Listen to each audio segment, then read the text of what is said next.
우리 하나님의 말씀, 신약성경 에베소서 2장 20절 말씀입니다.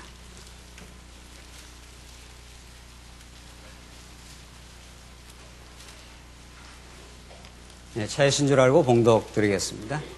신약성경 에베소서 2장 20절 말씀입니다. 너희는 사도들과 선지자들의 터 위에 세우심을 받은 자들이며 그리스도 예수께서 친히 모퉁이 돌이 되셨다. 그 안에서 건물마다 서로 연결되어 주님 안에서 함께 성전이 되어가고 너희도 성령 안에서 하나님의 거하실 처소가 되기 위하여 그 안에서 함께 지어져 가고 있다. 방금 봉독드린 에베소서 이 본문 말씀처럼 이 땅 위에 하나님이 세우시는 교회가 어떠한 성격과 의미를 가지고 있는지를 이렇게 명료하고 분명하게 가르쳐주는 본문은 없습니다. 오늘 우리는 여러분과 함께 성경적 교회란 도대체 무엇인가, 그 본질과 그 목적과 의미는 무엇인가를 우리가 지난 세월 동안도 성경 말씀 전체를 통해서 우리가 확인하고 상고해 왔지만 지금 이쯤에서 우리 교회의 참된 평강을 우리가 간절히 희구하고 교회가 이전에도 하나님의 넘치는 은혜 속에 왔지만 이제 앞으로 더 참된 성숙이 있기를 간절히 소원하는 우리 모두의 마음이 있을 터입니다. 따라서 몇 차례에 걸쳐서 연속적으로 성경이 말하는 하나님의 나라, 하나님이 계획하시고 꿈꾸시고 이 땅 위에 펼쳐가시는 하나님의 나라, 그 교회는 도대체 어떠한 본질과 의미를 가지고 있는지를 우리가 차근차근 지나온 세월의 역사를 점검하면서 살펴가도록 그렇게 하겠습니다. 이 특강을 왜 준비하게 되었는지 그것은 여러분이 가지고 있는 교환에 자세하게 잘 나타나 있습니다만은 이미 여러분과 우리 모든 성도들은 우리가 지금 부닥치고 있는 오늘의 시련의 현실들 속에서 하나님이 행하실 그 일들을 우리가 더 전날보다 더 새롭게 깨닫기를 바라는 겁니다. 정말 우리는 하나님이 행하시는 일들은 차고 없고 한치의 오차 없이 당신의 작정한 뜻을 가지고 이루어 가고 있다고 생각을 합니다. 그래서 이쯤에서 우리가 지나온 하나님의 그 은혜의 섭리를 되돌아보고 우리가 참으로 이제 점검할 정확한 때가 왔다고 그렇게 보여집니다. 우리는 무엇을 놓쳤는가? 풍성한 은혜 속에 살긴 했지만 어떤 부분들이 정직하게 하나님 앞에 성찰해야 되는가? 이런 것들을 우리가 하나님 앞에서 되묻고 말씀을 통해서 그것을 확인할 이유가 있습니다.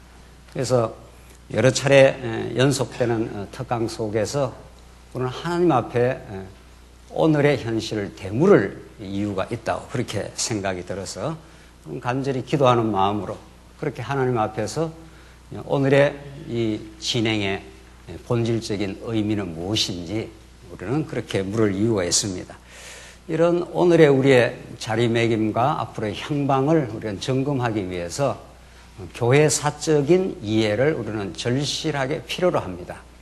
교회는 오늘 여러분과 제가 살아가는 오늘 이 시점에서만 교회가 지금 세워져 성장해 가는 것이 아니라 이미 예수님 오신 이후 2000년의 도도한 역사의 섭리를 주관하시는 하나님께서 초대교회 그 수많은 시련 속에서도 하나님이 이 땅에 펼쳐가시는 하나님의 나라를 초대교회에 혁혁하게 세워보시고 그 이후에 중세 천년에 긴 암울한 세월을 거치기도 하시지만 16세기라고 하는 우리 교회사의 뚜렷한 이정표가 되었던 종교개혁이라고 하는 그런 새로운 시대를 열기도 하고 그 이후 서구교회가 점점 이제 암울해져가는 오늘의 현실을 맞이하기도 하면서 우리 교회가 이 땅 위에 탄생하고 지금 진행 중입니다. 그래서 역사에 대한 폭넓은 이해를 우리가 가질 때라야 우리는 오늘 우리 자신에 대한 자리매김을 우리 교회에 대한 올바른 위치를 우리는 이해할 수 있다고 그렇게 보여져서 지나온 교회사에서 교회는 어떻게 이해되어 오고 어떻게 찬란하게 하나님의 뜻 가운데 세워지고 부패하고 타락했는가, 그것이 어떻게 새롭게 개혁이 되어 왔는가 하는 전체적인 시각을 우리가 이해하도록 그렇게 하십시다. 그런 다음에 우리는 다시 묻기로 하겠습니다. 도대체 진리는 무엇인가? 너무도 거룩하고 우리 인생의 모든 것이 걸려있는 진리란 도대체 무엇인지를 성경 전체를 통해서 우리가 묻기로 하고, 그런 진리의 토대 위에 세워지는 성경적 교회는 도대체 본질적으로 어떤 성격을 가지고 있는가? 하나님이 세우시고 하나님이 통치한다는 교회, 그 거룩한 이름인 그 교회는 도무지 우리가 좌지우지할 수 없는 그런 하나님의 장악 속에, 통치 속에 있다고 하는 교회의 그 본질과 목적에 대해서 우리가 다시 묻기로 하겠습니다. 마지막으로 교회를 교회되게 하기 위한 성경적 교회 행정의 원리, 그 목적, 실제 과정은 어떻게 이해하는 것이 가장 하나님의 교회를, 그 교회에 속한 성도들을 평안케 하고 참된 성숙의 길로 가이드해 줄 수 있는 진정한 성경적 교회 행정인가를 우리는 정리함으로, 정말 우리가 하나님이 세우시는 교회는 하나님의 나라라고 하는데, 그 하나님 나라의 의와 평강과 희락과 기쁨이 넘치는 그런 하나님 나라를 진정으로 우리가 누릴 수 있는 그리스도의 몸된 교회가 새롭게 다시 세워지기를 간절히 기도하는 마음이 이번 특강의 결론으로 그렇게 삼아봤습니다.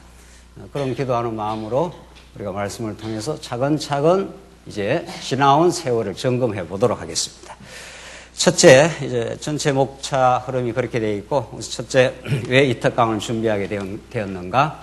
그 첫째 목적과 의미가 있습니다. 이 특강의 목적과 의미는 목화 우리가 겪고 있는 교회 사태의 본질이 있습니다. 드러난 이러저러한 지역적인 몇 가지 현상을 가지고 옳다 그르다 이런 것들이 얼마나 부질없고 지역적인 것이라는 걸 우리가 성경신학이라고 하는 이 시대에 탁월한 놀라운 관점을 가지고 성경을 이해해 왔는데, 그런 지역적인 몇 가지 사건이 아니라 이 교회 사태를 진행하고 계시는 하나님의 뜻이 있는 겁니다. 그 본질이 있습니다.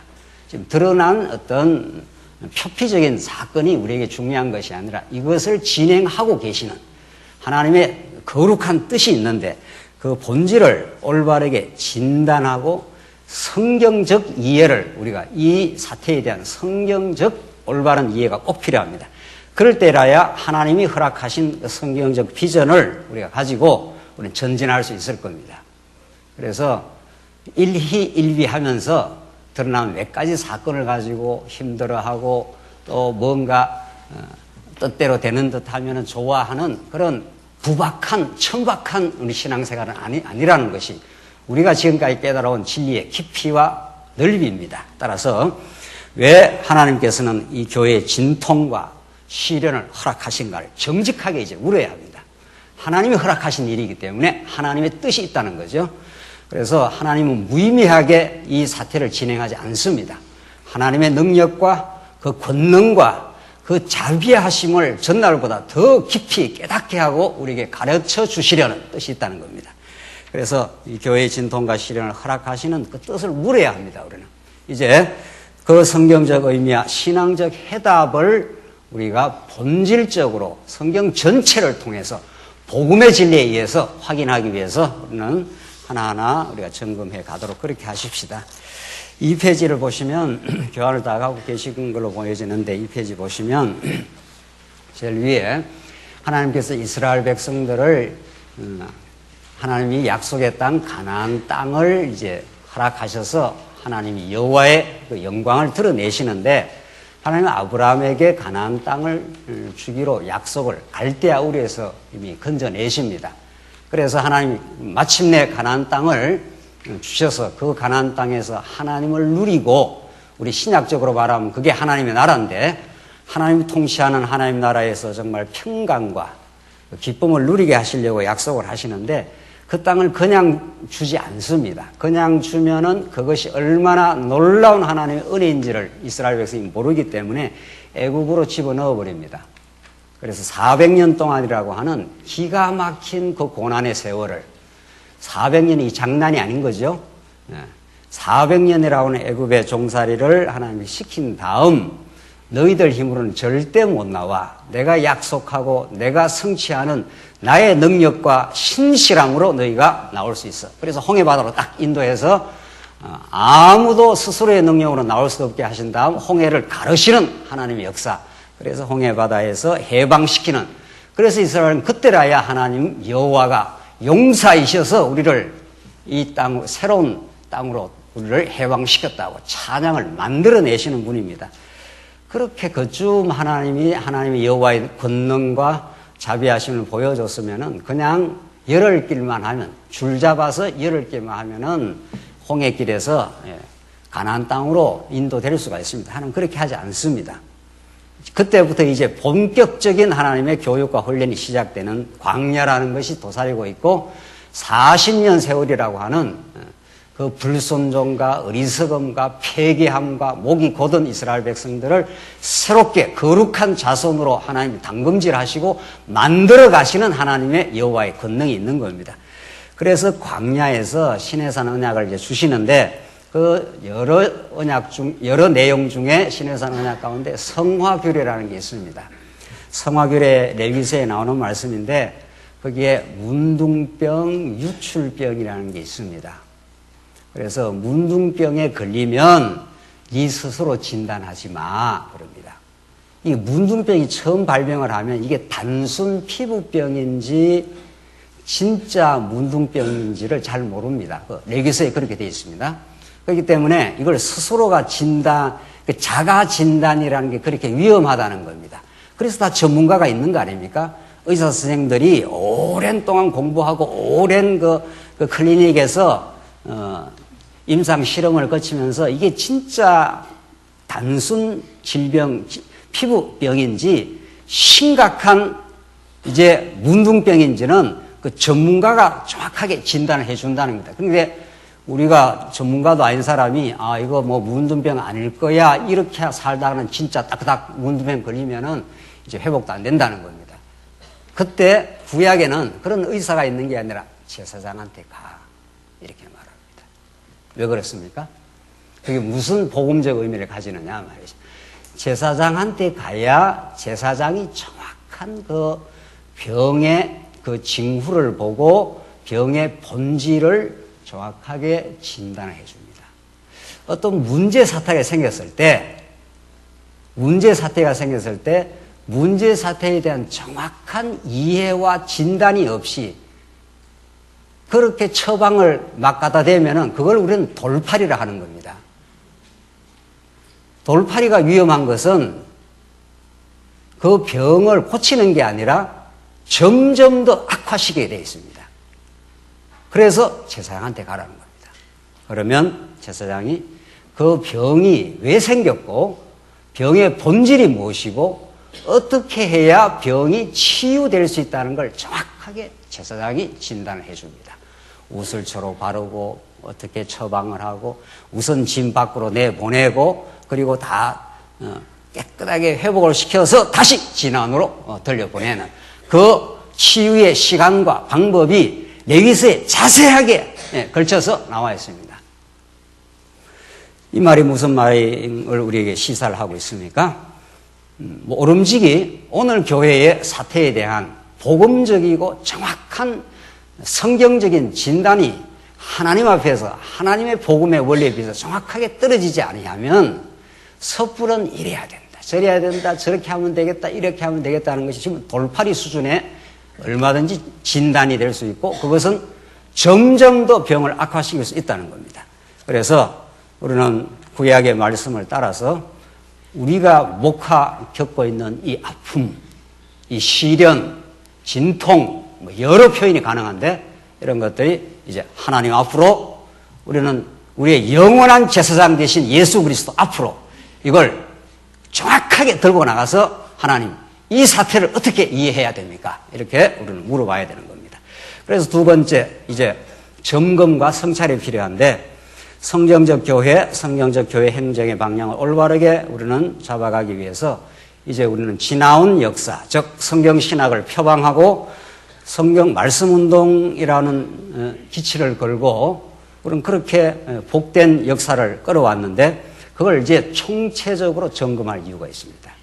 그래서 하나님 앞에서 이 사태의 의미를 신앙적으로 성찰하고 올바른 방향 모색의 필요성이 우리에 있는 겁니다. 우리는 지금까지 30여 년 세월 동안 진리 정립의 시기라 하면 거의 정확할 겁니다. 지금까지 역사를 하나님의 새로운 성경 전체를 언약성취로 이해하는 그 진리 정립의 시기가 있었고 지금 우리는 목화 과도기적 진통을 겪고 있습니다. 이게 하나님이 허락하신 겁니다. 하나님이 작정하지 않았으면 이 일이 일어나지 않는 겁니다. 그렇다면은 앞으로는 이런 잘 정리된 골격, 이런 성경에 대한 총체적 이해 위에 이제 더 순수하고 성숙한 교회를 지향하는 시기에 우리는 왔습니다. 뭐든지 역사가 있고 지나온 30여 년 세월 이전에도 물론 하나님의 역사가 있습니다. 좀 이따 교회사 우리가 살필 때 하겠습니다만은 지금 우리가 목화 진통과 시련을 겪고 있고 또 앞으로 역사는 진행될 겁니다. 뭐 계속 하나님이 예수님 오시는 날까지. 그래서 우리는 이렇게 대략 크게 봐서 지나온 시절을 진리 정립의 시기라 이렇게 볼 수가 있는 겁니다. 골격이 잘 나왔습니다. 잘 나왔고 더 디테일하게 더 세부적으로 더 점검하고 물론 할 게 있겠지만은 큰 하나님의 여호와에 대한 큰 흐름과 방향이 정확하게 잡혀 있습니다. 그러면 왜 하나님께서 지금 이 시련을 겪게 하시는가? 이걸 꼭 겪어야 될 이유가 있으니까 겪는 겁니다. 이게 이유가 없으면 하나님께서 하시지 않는 거죠. 이걸 겪고 나서 우리는 새로운 교회, 진정한 교회 성숙의 시기로 하나님께서 점점 진행할 것이 분명합니다. 그 이유에 대해서는 각각 믿음의 수준만큼 지금 해석하고 살 겁니다. 아, 이래서 이럴 거야. 저래서 저럴 거야. 그걸 우리는 좀 총체적으로 이제 점검할 필요가 있는 겁니다. 교회는 하나님이 통치하시기 때문에 하나님이 책임지시고 하나님이 끌어가실 겁니다. 그리고 하나님이 더 성숙한 방향으로 끌어갈 것이 분명합니다. 하나님이 실패할 일도 없고 하나님이 실수하지도 않습니다. 그래서 지금의 아픔과 시련은 하나님의 절대적인 섭리의 일환입니다. 즉 때리시고 때리는 이유가 있습니다. 아무 이유 없이 때리질 않습니다. 이스라엘 백성들 70년 포로 기간으로 암울한 그 세월의 시간을 보낼 때 이스라엘 백성들이 엄청 범죄했습니다. 다윗 솔로몬 시대에 그 찬란한 하나님의 은혜의 시대가 있었고 로보암 이후로부터 여러 왕들을 거쳐가면서 하나님을 섬기는 성전에서 아세라 목상 바알신 두면서 어려움이 있으면 주르륵 아수르 왕한테 가서 살려달라 이렇게 한 거죠. 하나님 살아계시고 하나님 역사를 지배하시는데도 불구하고 조금만 북이스라엘과 아람의 연합군 쳐들어오면은 하나님이 통치하는 곳이라고 우리가 절대로 죽지 않는다고 이렇게 하는 게 아니라 주르륵 아수르한테 찾아가서 우리 살려달라고 그렇게 한 겁니다.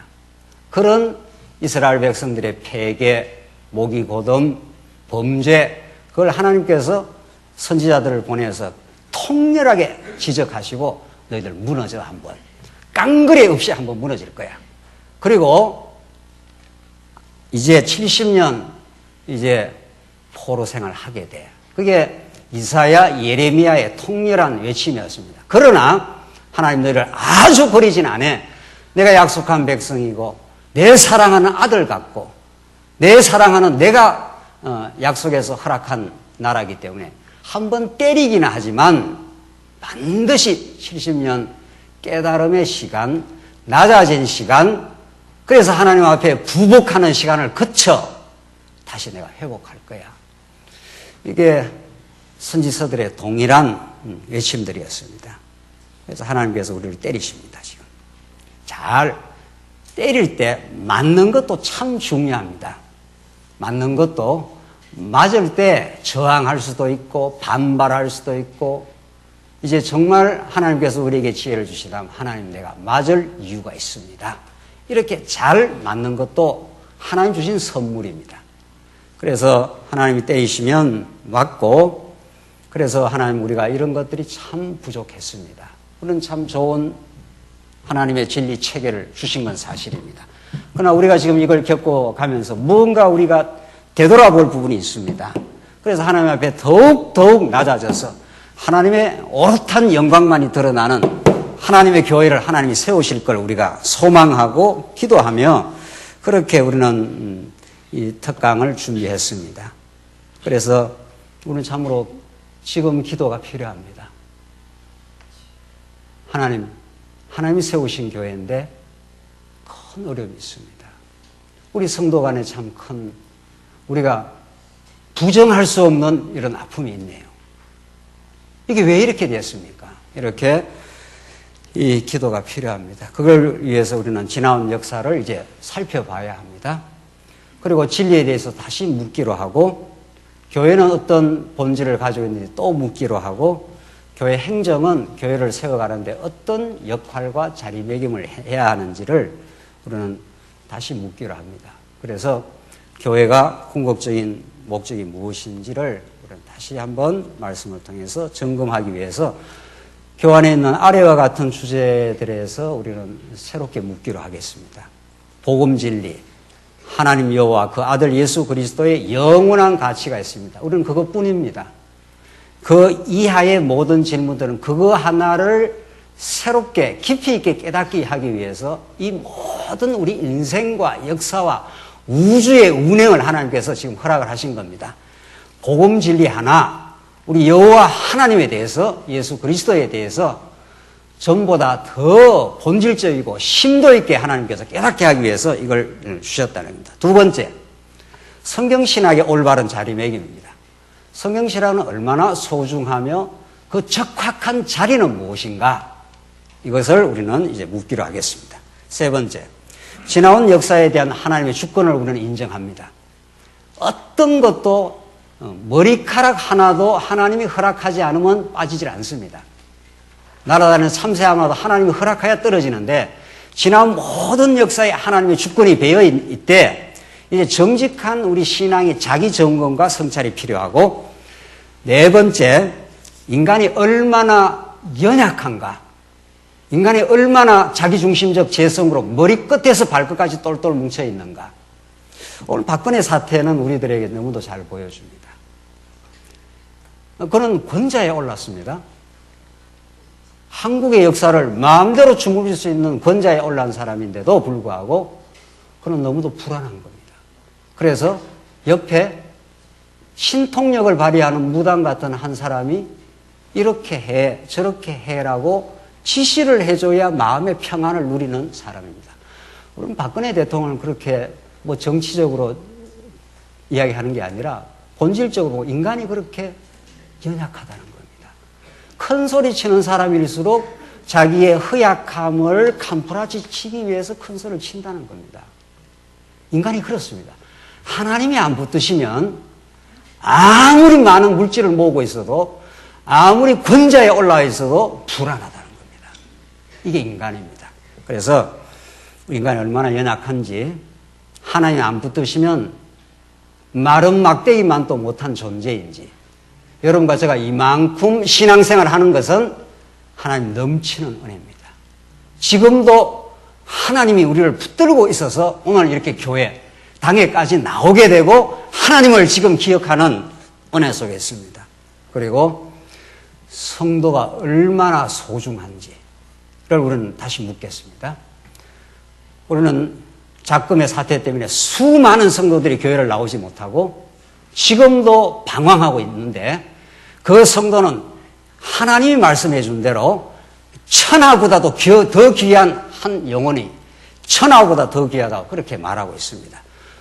우리 자신이 얼마나 하나님 앞에 소중한지, 우리는 죄인들이지만은 하나님의 의를 덧입어 얼마나 소중한 인생이 되었는지를 우리 주변에 우리가 돌아보는 성도들이 얼마나 복되고 하나님의 자녀인지를 다시 우리는 생각할 이유가 있습니다. 그래서 교회의 본질과 의미, 교회 행정의 진정한 목적, 이런 것들을 우리가 점검을 하겠는데, 지도자의 정당한 역할과 사명도 있습니다.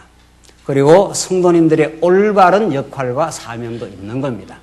그래서 우리는 올바른 지도자, 올바른 성도가 이 교회를 통해서 배출되기를 우리는 그렇게 간절히 바라는 거죠.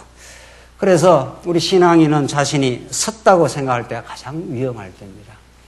우리가 뭘 좀 안다고 생각할 때가 가장 또 미숙한 때라는 것은 교육을 아는 사람이라면 누구나 하는 이야기입니다. 3페이지로 가봅시다. 고린전서 10장 12절 보시면 그런즉 선줄로 생각하는 자는 넘어질까 조심하라. 이게 고린도 갈등을 겪고 있는 고린도 교회를 향해서 주시는 말씀입니다. 뭔가 섰다고 생각하는 자는 넘어질까 조심해라. 어떤 누구도 내가 믿음 좋다 자고할 사람 이 땅에 아무도 없는 겁니다. 우리는 원래 믿음이 없던 존재고 원래 하나님 앞에서 폐기하고 말할 수 없는 죄인들인데 하나님이 은혜로 우리를 붙들었을 뿐이고 약속대로 예수 그리스도를 보내줘서 하나님이 여호와이심을 깨닫게 하고 믿어지게 해서 우리가 여기 서 있기 때문에 우리는 섰다고 할 자가 아무도 없다는 겁니다. 빌립보서 3장 12절을 보시면 내가 이미 얻었다 함도 아니요 온전히 이루었다 함도 아니라 오직 내가 그리스도 예수께 잡힌 바 된 그것을 잡으려고 쫓아가노라. 지금 바울이 빌립보서를 쓸 때는 엄청 믿음이 좋을 때입니다. 이게 로마 옥중에서 이제 바울이 벌써 수많은 세월의 단련을 거쳐서 말씀에 사로잡혀서 하나님이 여호와이심을 정확하게 알았던 사도 바울인데 오늘 이렇게 빌립보서에서 로마 옥중에서 이런 표현을 쓰고 있는 거예요. 이게 뭘 의미합니까? 다시 보십시다. 내가 이미 얻었다 함도 아니요 온전히 이루었다 함도 아니라 했지 않습니까? 누구나가 우리는 믿음의 성장에 지금 길을 도상에 전진하고 있는 사람이지 내가 다 이루었다 이런 사람이 없다는 겁니다. 사도 바울이 이쯤 이야기를 했으면 그것도 사도 바울이 초년생도 아니고 지금 로마 옥중에서 빌립보 교회를 보면서 지금 쓰고 있는 편지 중에 바울은 우리가 볼 때는 엄청나게 믿음이 수준이 깊은 사람인데도 내가 이루었다는 것이 아니다. 지금도 붙잡힌 바 된 그것 하지 않습니까? 내가 붙든 게 아니잖아요. 내가 진리를, 내가 성경신학을, 내가 하나님의 말씀을 내가 붙든 게 아니라 그분이 나를 붙드는 거죠. 그걸 잡으려고 그냥 쫓아가고 있는 중이다. 이렇게 사도 바울이 빌립보서에서 우리에게 가르쳐주고 있습니다. 그래서 우리는 몇 시간에 걸쳐서 이런 문제의식을 가지고 이런 질문과 기도하는 마음을 가지고 이제 살펴가겠는데 두 번째, 교회사적 이해의 필요성입니다. 교회사를 왜 이해해야 되는가? 우리 전에 우리 말씀운동 초기에 이 교회사에 대한 공부도 다 했습니다. 지금은 아무 아슬아하게 기억이 점점 사라져 있을지도 몰라서 다시 교회사를 우리가 거론하면서 우리의 올바른 자리매김과 향방을 우리가 잡도록 하겠습니다. 교회사 이해가 왜 필요한가? 그럼 우리는 그동안 성경 자체를 많이 공부를 해왔는데 교회사라고 하는 폭넓은 이해가 왜 필요한가? 우선 역사라는 것은 가장 중요한 특별계시 성경의 가장 중요한 방편입니다. 구약에도 보십시오. 역사서가 있고 그 다음 뭡니까? 시가서가 있고 그 다음 뭐죠? 선지서가 있습니다. 뒤에 시가서, 선지서는 전부 역사 배경 속에서 터져나오는 것들입니다. 시가서는 다윗 솔로몬 그 시대에 터져나온 거고 선지서는 이스라엘 역사 후반기에 터져나온 것들이 선지서입니다. 그러니까 역사라는 기본 바탕, 역사라고 하는 가장 하나님 자기 계시의 기본인 이 역사 이해가 없이는 성경 자체가 이해되지 않습니다. 신약도 마찬가지죠. 신약도 복음서, 사도행전이 전부 역사서입니다. 예수님이 역사 가운데 실제로 오셨고 언약대로 사도행전에도 성령이 오신 다음에 실제 역사 가운데 계속 역사가 교회가 이 땅에 이루어져 가는 것들입니다. 두 번째, 일반 공부에서도 역사는 그렇게 중요합니다. 인문학이라는 게 요즘 그렇게 뜨고 있지 않습니까? 인문학이 뭡니까? 문사철이라고 해서 문학, 역사, 철학 이런 것들을 인문학이랍니다. 그 인문학적인 어떤 이해가 있어야 사건을 표피적으로 보는 게 아니라 좀 심도 있게 본다, 이런 뜻입니다. 성경이야말로 가장 놀라운 정말 역사란 긴 안목을 우리에게 주면서 하나님에 대해서, 자신에 대해서, 역사에 대해서 이해할 수 있도록 그렇게 하시는 거죠. 그래서 역사 이해는 모든 진리 탐구의 기본 전제입니다. 철학을 공부해도 철학사를 공부하고, 교육학을 공부해도 교육사를 공부하고, 심지어는 물리학을 공부해도 자연과학사를 공부하게 되어 있습니다. 하물며 우리가 교회를 이해하는데 교회 역사를 전체적으로 2000년 교회 역사를 모른다면은 우리는 정말로 이렇게 우물 안의 개구리가 되는 겁니다. 그래서 폭넓은 역사 이해 결연은 정말 우물한 개구리가 될 수 없고 방향 감각을 상실하게 되는 거죠. 그래서 우리 역사를 한번 전체적으로 한번 보도록 하십시다. 우선 구약사 전체도 볼 수 있지만 우리 신약만 본다면 예수님이 2000년 전에 오시고 초대교회가 진행하면서 4, 5세기를 거쳐 이 초대교회가 이렇게 진행이 됩니다. 어거스틴을 정점으로 해서 교부시대가 총집대성이 되고, 어거스틴이 이 3, 4세기에 거쳐 모든 신학을 집대성하고, 그때 이후로 교회는 부패와 타락의 길을 걸어갑니다. 이 16세기까지. 그리고 나서 16세기에 아주 찬란한 하나님의 교회 설립의 역사가 새롭게 시작이 된 겁니다. 이게 16, 17세기쯤까지. 18세기에 계몽주의라고 하는 구라파 계몽주의. 그 계몽이라는 뜻이 뭡니까? 자기 스스로 자기를 이렇게 교육을 할 수 있다, 이런 겁니다. 예수 그리스도 필요 없다, 이런 뜻입니다. 그래서 이 계몽주의를 거치면서 다시 구라파 교회가 지금 21세기 여기까지 와 있는 거죠. 우리는 여기 20세기 살고 있고 21세기 살고 있고 20세기 말에 하나님께서 말씀 운동을 하나님께 일으키시고 성경신학적인 체계를 정립하고 지금 21세기를 살고 있습니다. 그러면 이 전체에 대한 이해가 필요한 겁니다. 어떤 역사적 징검다리를 거쳐서 우리는 여기까지 왔는가? 이 포괄적인 역사 이해가 없으면 너무도 단세포적이고 우리가 최고다, 이런 좀 이상한 어떤 역사, 이해가 있는 거죠. 정말 하나님께서 우리에게 놀라운 체계적인 말씀을 주셨습니다. 어떤 역사적 징검다리를 거쳐서 왔는가? 이 이해가 있어야 정말 우리 진리에 대한 진정한 가치를 느끼게 되고, 지금 우리 교회에 대한 올바른 자리매김을 하게 되고, 앞으로의 향방도 우리가 바르게 볼 수가 있는 겁니다. 한번 보십시오. 지금 역사가 이 4, 5세기를 거쳐서 천년을 넘어 16세기까지 왔는데, 이쯤 살아가고 있는 사람은 여기가 다인 줄 압니다. 그렇지 않아요? 여기 이렇게 한 8세기나 9세기에, 만약에 우리가 8세기나 여러분과 저희가 9세기쯤 산다 치십시다. 그리고 교회는 이 방향으로 지금 가고 있어요. 그렇잖아요? 그럼 여기에 사는 사람은 이 전체, 이 기점을 알아야, 여기서부터 삐뚤어졌구나 하는 걸 알아야, 여기서 이렇게 올라가야 된다 하는 방향 감각이 생기잖아요.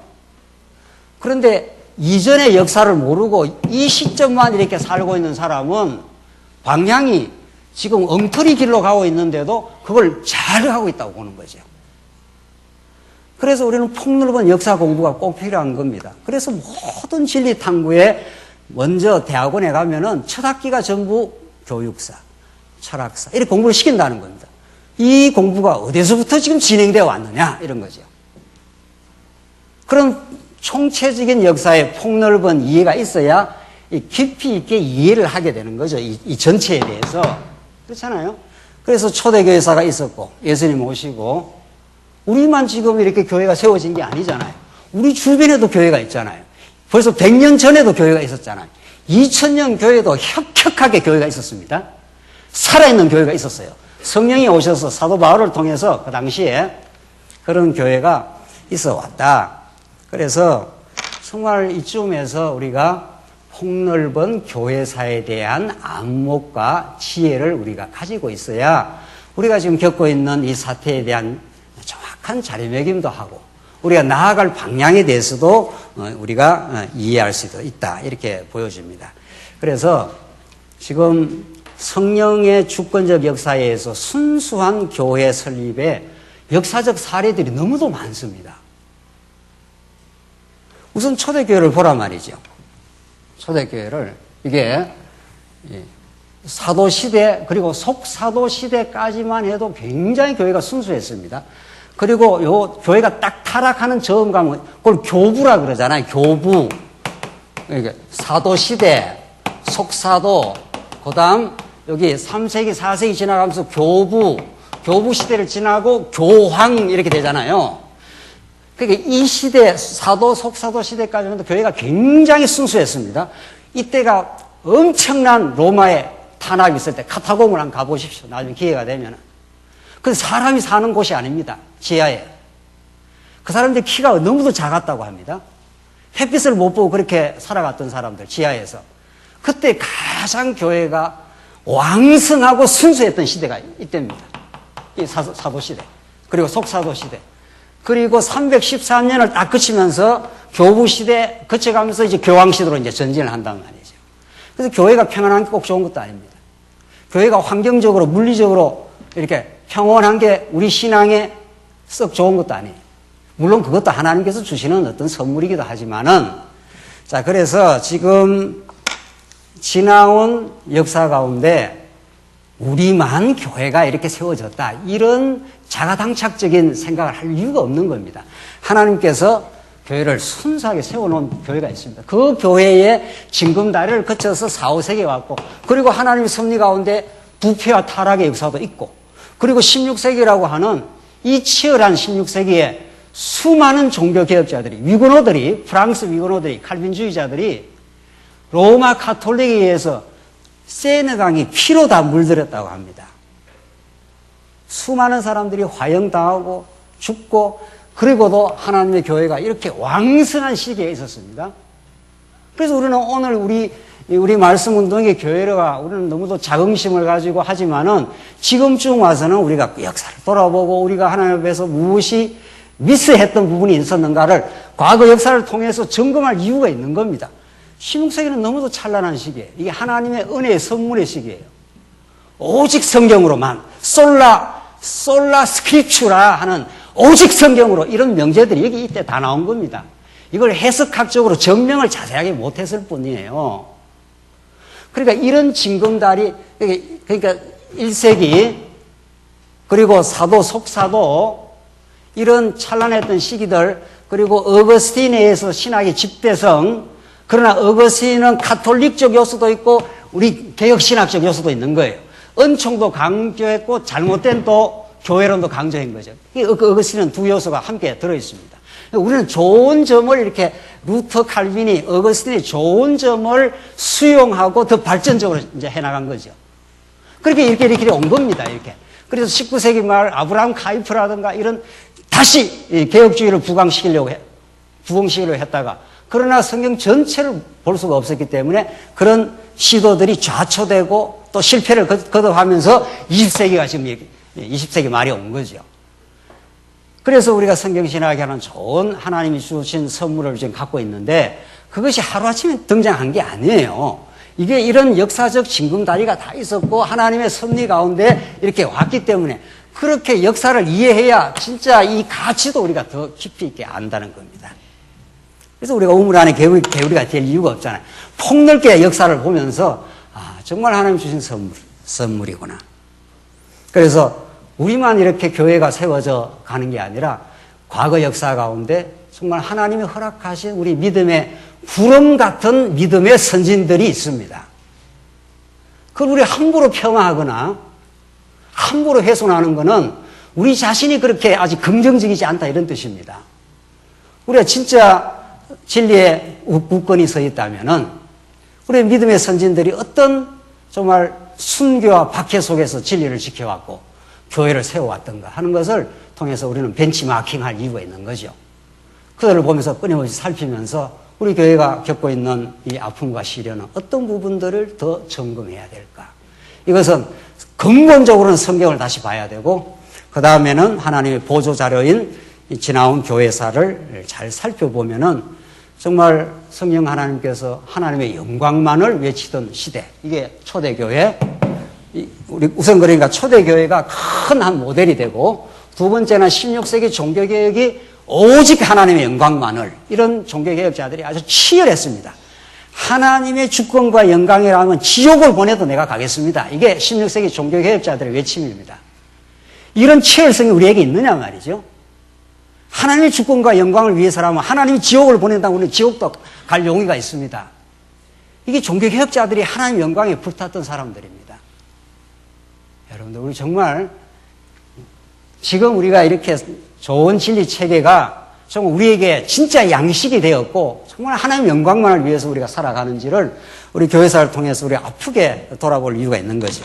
자, 그래서 이 초대교회의 창립과 순수성을 한번 보십시다. 신약의 교회는 우리가 잘 아는 대로 예수님의 약속대로 성령이 오심으로 이루어졌는데, 약속대로 성령이 강림하여 이제 초대교회, 우리 사도행전의 교회가 시작이 되고, 땅 끝으로 복음이 전파되어 가고, 예수님 오시는 날까지 이거는 지금도 계속 진행 중입니다. 그래서 우리 장안조행도 지금 진행 중입니다. 누구에 의해서? 약속대로 오신 성령 하나님의 역사에 의해서 지금 진행되고 있는 중이죠. 그걸 우리가 너무도 잘 알고 있습니다. 자, 그래서 우리 조금 복습을 해 보십시다. 그 페이지 3페이지 밑에 사도행전 우리가 잘 이미 알고 있는 대로 바울이 내가 교회를 설립하겠습니다, 이렇게 지가 자원하고 돌아다니면서 복음 전한 사람이 아니잖아요. 오히려 다메섹 도상에서 교회를 박해했던 사람입니다. 하나님이 그렇게 바울을 세팅을 딱 해놓습니다. 왜? 바울이 수많은 교회를 세우잖아요. 그 후에 성령에 사로잡혀서. 그러고 나서 자기가 했다는 소리를 다시는 못하도록. 그래서 내가 다른 사도보다 더 많이 수고했으나 내가 한 것이 아니요. 어떻게 해요? 나와 함께 하신 하나님의 은혜로라. 이렇게 바울이 고백하게 만들려고 교회를 박해하도록 만들어버렸습니다. 그래서 그런 교회 박해자를 하나님이 교회 일꾼으로 부르신다는 겁니다. 바울은 평생 은혜에 절절했습니다. 바울만 그렇습니까? 우리 모두가 그렇습니다. 우리는 다 예수 십자가에 못 박은 인생들이고, 다 하나님보다도 자기 영광에 도취된 인생들이 우리 인생들입니다. 그런 우리를 하나님이 전격적으로 부르시고, 오늘 이 자리에 있게 하시고, 지금 믿게 하시고, 그렇게 살게 하시는 거죠. 그래서 바울로 하여금, 바울이 동쪽으로 가려고 했지 않습니까? 바울이 어디로 가는 것도 지 마음대로 가는 게 아닙니다. 여기가 터키 소아시아 반도고, 여기가 그리스입니다. 여기가 빌립보가 여기 있지 않습니까? 여기 트로이에서 바울이 동쪽으로 가려고 했지 않습니까? 우리 잘 아는 사건이죠. 동쪽으로 가려는 그 이유는 성경에서 안 밝힌다. 아마 여기 가면 동역자가 있든지 교회가 있든지, 뭐 이쪽에는 이미 교회가 이렇게 어느 정도 세워져 있던 곳이니까 그게 바울이 편하고 좋을 수가 있습니다. 뭔가. 그러니까 이쪽으로 가려고 했겠죠. 뭐 이유가 있겠죠. 근데 하나님께서 이쪽을 막으시고 성령께서 그걸 막으셨다 그래요. 막으시고 이 빌립보에서 우리를 와서 도우라는 환상이 나타났습니다. 그래서 바울이 일로 가려다가 어디로 갔습니까? 서쪽으로 거꾸로 이렇게 빌립보로 갑니다. 이게 무엇을 의미합니까? 그 바울의 발걸음이 동쪽이 아니라 서쪽으로 옮겨놓으면 교회가 서쪽에 탄생한다, 이런 뜻입니다. 그렇잖아요? 그 교회 탄생은 사람이 하는 일이 아닙니다. 그리고 바울이 나중에 로마까지 갈 때 죄수의 몸으로 꽁꽁 묶여가지고 그렇게 로마까지 갑니다. 그래서 로마 교회가 강건해지는 것이, 이걸 우리는 땅끝까지 복음을 전파하게 하여 복음의 증인이 되게 해서 하나님의 교회를 세워가는 하나님의 역사라고 보는 거죠. 그래서 4페이지 한번 보십시오. 인간은 그리스도의 종입니다. 둘로서 하는 게 뭡니까? 헬라어로 종, 노예, 이런 뜻입니다. 아무것도 없습니다. 노예는. 그 당시에 노예는 재산도 없고 의지도 없고 아무것도 없습니다. 주인이 죽으라면 죽어야 되고 살아라면 사는 거예요. 그게 내가 예수 그리스도의 종 바울은, 이런 뜻입니다. 우리가 우리 걸 주장할 게 뭐가 있습니까? 아무것도 없습니다. 우리의 생명도, 우리의 깨달음도, 우리가 지금 생활하는 교회도, 영원한 천국도 우리께 하나도 없는 거죠. 그러니까 사도 바울은 그걸 예수 그리스도의 종이라고, 내게 하나도 없다고. 모든 게 하나님의 주권적인 은혜라고. 그래서 종으로 부름을 받고 동역자로 부름을 받을 뿐입니다. 그래서 교회를 세워가는 일은 전적으로 성령 하나님의 주권적인 역사입니다. 고린도전서 3장 6절로 7절에 보시면 나는 심었고 바울이 고린도 교회에 복음을 던져줬습니다. 그런데 그 후에 아볼로가 와서 물을 주었습니다. 자, 이 씨앗을 심으니까 이게 자라기 시작했습니다. 이 나무가 주로 자랍니다. 그렇게 해서 큰 나무를 이렇게 이루었습니다. 그 역할이 다 다르다는 겁니다. 바울이 나는 심었고 아볼로는 물을 주었으되 그때마다 하나님의 교회를 세워가는 동역자를 하나님이 그때 등장을 시킨다는 겁니다. 그런데 중요한 것은 그 뒤에 본문입니다. 오직 하나님은 뭐라고 했습니까? 자라나게 하셨나니. 이게 진짜 하나님께서 자라나게 하셨다는 겁니다. 그러니까 하나님이 그때 바울을 등장을 시켜가지고 이 고린도 교회에 복음을 전파하도록 이렇게 하셨고, 그 다음 바울은 또 새로운 곳으로 갔지 않습니까? 그러니까 하나님께서 아볼로를 또 등장을 시켜가지고 이렇게 싹이 올라왔을 때 계속 가서 이렇게 물을 주도록 했다는 겁니다. 참 이게 하나님이 사용하시는 동역자들이죠. 하나님의 교회는 혼자 하나님의 교회를 세울 수가 없습니다. 교회 목사도 필요하고 장로님들도 필요하고 우리 권사님들도 필요하고 뭐 우리 어린아이들도 필요하고 다 하나님의 교회를 세워가는데 누구나 필요한 하나님의 일꾼들이요 동역자예요. 그래서 사도 바울이 그런즉 심는 이나 물 주는 이는 그 다음에 여러분들이 읽으십시오. 이거는 아무것도 뭐라고요? 아니로되. 이 사도 바울의 치열한 정말 하나님 앞에서 자기 부정이라고 합니다. 이걸 자기를 싹 지워버린 거 아니에요. 이렇게 사도 바울은 루터와 칼빈은 우리의 혁혁한 믿음의 선진들은 하나님이 하셨다고 우리 성경신학이 또 그렇게 강조를 해왔습니다. 아무것도 아니로되 오직 자라나게 하시는 하나님뿐이니라. 이건 뭐 성경 어디를 봐도 뭐 이 고린도전서 뿐이겠습니까? 성경 어디를 봐도 하나님 여호와가 하시는 당신의 일이시라고 이렇게 우리가 배워왔는데 그렇게 배워온 대로 그렇게 믿고 살면 되는 겁니다. 그래서 마지막으로 두 번째, 초대교회는 많은 핍박과 고난을 겪었습니다. 그러나 이 하나님께서 주신 핍박과 고난은 신앙에 불리하지 않습니다. 결코 하나님이 우리에게 고난과 아픔과 여러 어려움을 주시는 것은 우리 신앙에 불리하지 않다는 걸 우리가 꼭 기억할 이유가 있는 거죠. 그래서 스데반이 진리를 전가함으로 순교당한 게 사도행전 7장에 나오고 유대주의자들의 핍박이 강렬한 핍박이 있습니다. 그래서 사도행전 8장으로부터 유대와 사마리아로 핍박 때문에 막 흩어져 나가는 거죠. 그게 하나님의 언약을 이루시는 하나님의 방법이었습니다. 그래서 안디옥 교회가 이제 세워지는데 처음으로 이방에 그러나 바로 박해가 들어와서 야고보가 순교를 당합니다. 자, 이게 무슨 소설에 나타난 말씀입니까? 이게 역사적 사실들입니다. 우리는 너무 편안한지 모릅니다. 이렇게 초대교회가 세워졌습니다. 스데반이 구약 전체를 관통하면서 예수 그리스도를 증명했지 않습니까? 어느 강론할 것 없이 스데반의 강론처럼 오리지널한 강론이 없는 겁니다. 구약 전체를 언약을 거론하면서 딱 예수 그리스도에게 적중해서 하나님 여호와를 증명을 한 거니까. 그렇게 진리를 증명했는데도 돌 맞아 죽는단 말이죠. 우리는 언제 진리 증명했다고 뭐 감옥 간 적이 있습니까? 어려움을 겪은 적이 있습니까? 너무도 우리는 진리 때문에 좀 오히려 자족하고 오히려 다른 사람들을 우리가 폄하하고 이렇게 살았던 때가 얼마나 많습니까? 우리는 다시 새롭게 초대교회가 하나님이 역사했을 때의 교회가 어떤 교회였던지 그때는 얼마나 구약 전체를 거머잡아서 예수 그리스도로 증명을 하면서 오히려 고난과 어려움을 겪었는지 그것을 그들은 기뻐했습니다. 그들이 환난을 겪는 걸 오히려 기뻐했다고. 그래서 하나님께서는 그 환난과 핍박이 초대교회를 더욱 순수하게 만들고 어떤 것도 의지하지 못하도록 만들어버렸습니다. 오직 하나님만 바라보도록. 우리가 지금 기대고 바라볼 게 너무 많은지 모르죠. 그래서 우리 신앙이 아직 강렬하지 않는지도 모르죠.